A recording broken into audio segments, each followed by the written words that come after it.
Let's make some Kentucky Fried Chicken at home.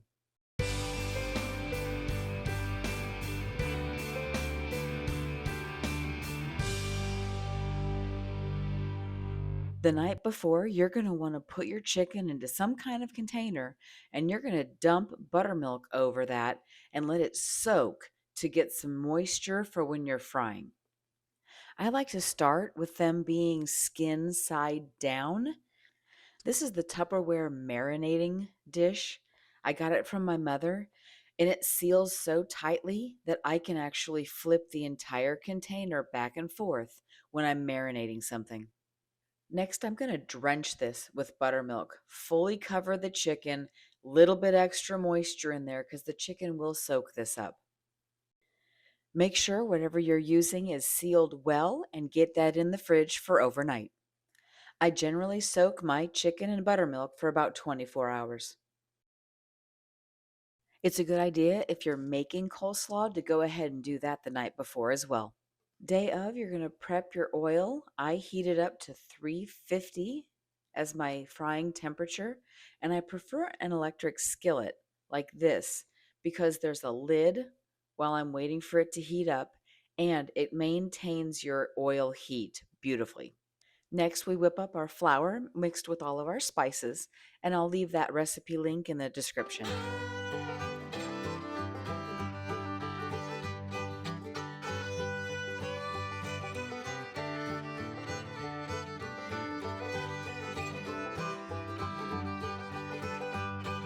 Let's get all the dry stuff mixed together real well. Now for the wet ingredients. We've got egg, milk, and lemon juice.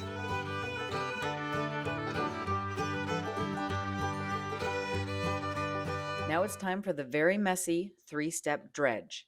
You're going to take your chicken out of the buttermilk, let it drip off a little bit. First, it goes into the dry ingredients. Then you're going to carefully cover the entire dry ingredient with your egg wash. Shake off the excess egg wash, and then it goes back into your dry ingredients to have another good coating.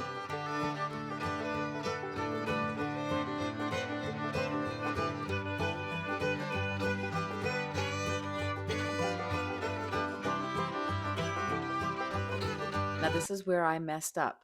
You're supposed to go straight from the flour into the fryer. So shake off some of that excess flour and go ahead and drop it in the fryer. Don't crowd the oil, just a few pieces at a time to maintain a good oil temperature. Also, you will need 2 tongs. One set of tongs will be touching your raw chicken, and the other set will be touching your fried chicken. You do not want to cross-contaminate with poultry.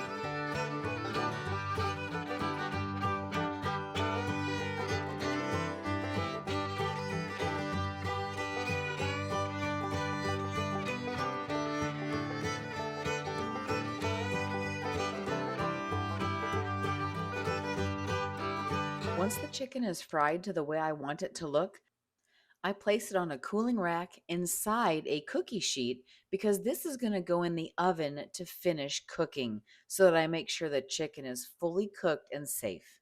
It also allows the grease to drip off and away from my chicken.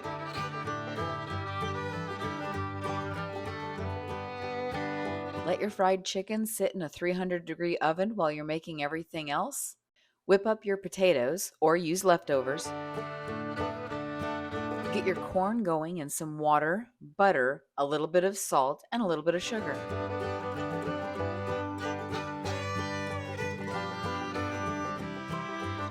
I use the Pioneer brown gravy for this dish.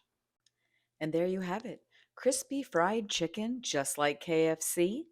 Some creamy buttermilk mashed potatoes. Sweet corn. Coleslaw and brown gravy. Oh, and don't forget the biscuits. There you go, homemade KFC. It's a little messy, it's a little time consuming, but oh so worth it. Thanks for stopping by. I'll see you next time.